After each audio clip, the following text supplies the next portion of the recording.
Greetings, I am Herbert Erpaderp, and today we're going to have a look at what's inside this box. I'm sure there are some who will say, well, obviously it's the Panther D from Tamiya in 1/48th scale.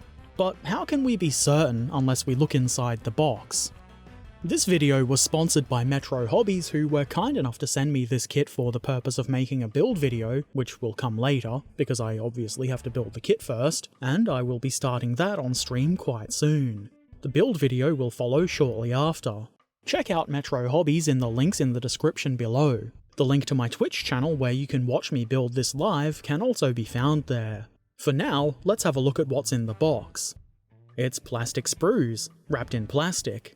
There's also a metal lower hull part, and that comes in its own little packaging that's hot glued inside the box. That's done so it doesn't move around inside the box while it's being shipped and handled. This die-cast part is quite heavy, and would certainly cause damage if it were loose inside the box.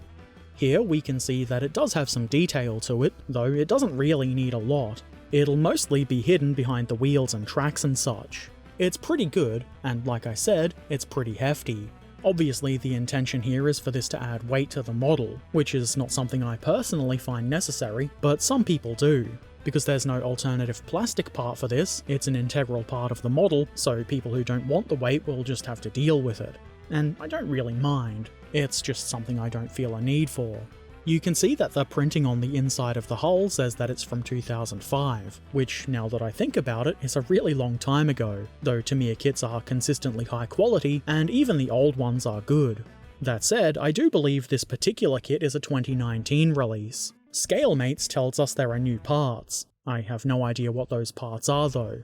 Here's the upper hull. It looks very Panther-y, I'm sure you'll agree. The plastic parts in this kit are as good as I would expect, which is to say that they're rather good indeed. In my experience, Tamiya are very consistent with their quality. There isn't a particularly high number of parts in this kit, which isn't necessarily a good or bad thing, and what matters is that what parts are here are moulded well, and they are. There are mould lines here, there always is, but as with pretty much all of the Tamiya 48th scale kits that I've seen, the mould lines are pretty minor and won't need a lot of work to clean up.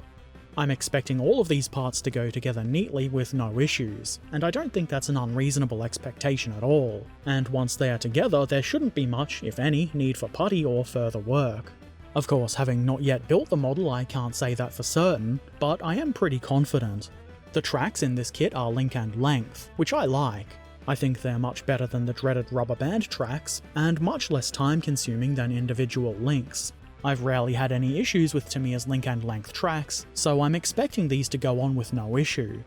Panthers have the overlapping interleaved road wheels to take all of their weight, and that means there's quite a few wheels here. And if you were to ask me, I would say that they look really good. Damn it, Herbert, you're not funny! Yes, I am.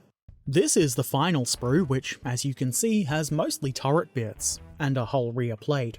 Again, nice, neat looking parts. There's some good looking little weld details around some of the parts, like around the edges of the turret roof, and I like that. There's also a crew figure. I might not use this because, well, I just often don't feel like putting a person on my cool looking machines, that's just a personal preference. But I do like that you aren't forced to use the figures. That said, it is a pretty good looking figure, and if I was forced to use it, I wouldn't be that upset. There's also a gun. I mean, how could a Panther Panth if it didn't have a gun? The gun comes as two parts, and I like the way they've split this into most of the gun, and one half of the muzzle brake. In my experience, this goes together neater than if the entire gun was split into two halves. Okay, so that's all of the sprues, but there is some other stuff as well. I know a lot of you are going to be quite excited by these polycaps. They're very polycappy. Also, this string is pretty nice, and should make for some good looking towing cables. There's a couple of screws for screwing, and by screwing I mean securing the upper hull to the metal lower hull, obviously. In the past I have had issues with some of these kits and the screws not doing their job properly, but fortunately they can still be glued together just fine, though if that is the case you do need to use superglue. Decals are included too. There's not a lot of variety in the markings here, but that's fine. I'm sure if you really wanted different markings you could find aftermarket decals, or if you've been in the hobby for a while, you've probably got plenty of them laying around somewhere.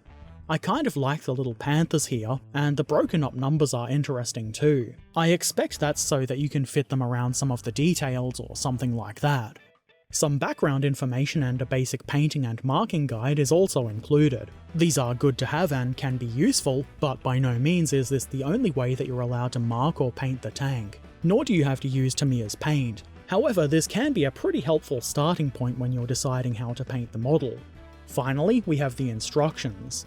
If you've been around my channel for a while, you're probably getting sick of me complaining about this format for instructions. I would prefer a nice booklet stapled in the middle. I just feel that's much nicer to handle. However, the instructions are good, clear, and easily understood.